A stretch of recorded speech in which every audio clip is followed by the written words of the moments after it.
चंदन क्यारी प्रखंड के देवग्राम पंचायत के अंतर्गत आसनसोल निवासी रमेश बावरी अपने जमीन पर अनिश्चितकालीन धरना पर बैठ गए हैं। उन्होंने कहा कि मेरे दादाजी बाबू बावरी के नाम से आसनसोल मौजा संख्या 227, खाता संख्या 147 प्लस नंबर 976 रकवा 1.33 एकड़ जमीन है, जिस जमीन को वर्ष 2020 में चंदन क्यारी अंचल अधिकारी द्वारा हरिजन के जमीन को ओबीसी जाति के एक महिला ममता देवी के नाम से 6 डिसमिल जमीन बंदोबस्ती कर दिया गया है। यह जमीन मेरे दादा हाबू बावरी के नाम से दलील दर्ज है। वर्ष 1953 में रजिस्ट्री हुआ है, जिसका दलील संख्या 12,481 है, परंतु अंचल अधिकारी ने अपने गलत ढंग से बंदोबस्ती कर दिया है।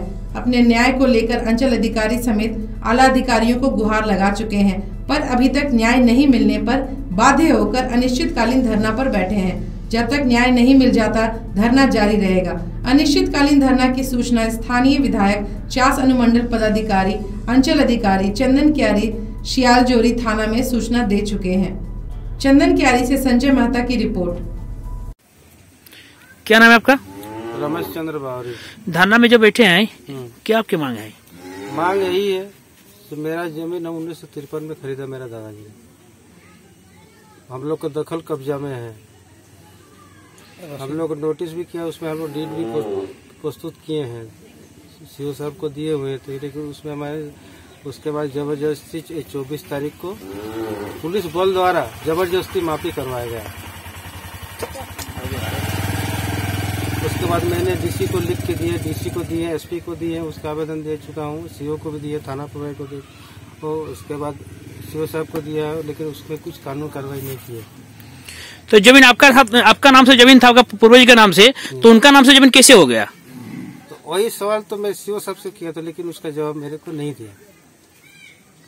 उसको और जबकि हम लोग हरिजन में आते हैं और वो पिछड़ी जाति के उनके नाम से 6 डिसमिल जमीन बंदोबस्ती कर दिया है। हाँ, किस आधार पर किया मैंने उसका भी उसमें आरटीआई भी किया हूँ 22 तारीख को, लेकिन उसका जवाब अभी तक मेरे को लिखित नहीं दिया।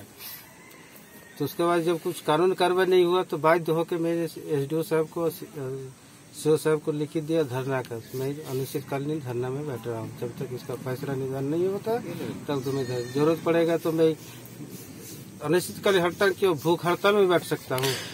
और किसके नाम से सीओ साहब ने बंदोबस्ती की है जमीन? ममता देवी, पति दिवाकर रवानी, उसका पापा। इस जमीन से संबंधित आपके पास कागजात है? हाँ, डीड है। आप किससे लिए थे? आनंदमयी देवी, पति अविनाश घोषाल। अभी कोविड के समय है और आप जो धरना प्रदर्शन में हैं, इसके लिए आप सूचना दिए हैं सीओ साहब को, उपायुक्त महोदय को, एसडीओ साहब को, किनको सूचना दिए हैं आप? एसडीओ को दिए हैं, सीओ साहब को दिए, थाना गए थे, थाना मेरे से लिखित आवेदन नहीं लिया। तो परमिशन मिला है इसका बैठने का? हाँ, सीओ साहब को लिखित। और एसडीओ साहब के पास गए थे तो एसडीओ से बोले हम लोग कोविड के चलते हम लोग सिस्टम बदल दिए हैं, आपका जो आवेदन है इस बॉक्स में डालिए, 2 दिन के बाद इसका हम लोग रजिस्टर करेंगे। इसकी सूचना आप स्थानीय विधायक को भी दिए हैं क्या? नहीं, इसका सूचना मैंने नहीं दिया, लेकिन मैंने व्हाट्सएप के माध्यम से भेजा हूँ विधायक जी को। तो विधायक जी क्या बोले हैं? अभी तो कुछ मेरे को जवाब नहीं आया। व्हाट्सएप में लिखित में उनके कार्यकर्ता जो है उनको दे के भेजा हूँ। अब उनके पास आवेदन पहुँचा कि नहीं पहुँचा, अभी तक मेरे को अभी कुछ न्यूज नहीं मिला है।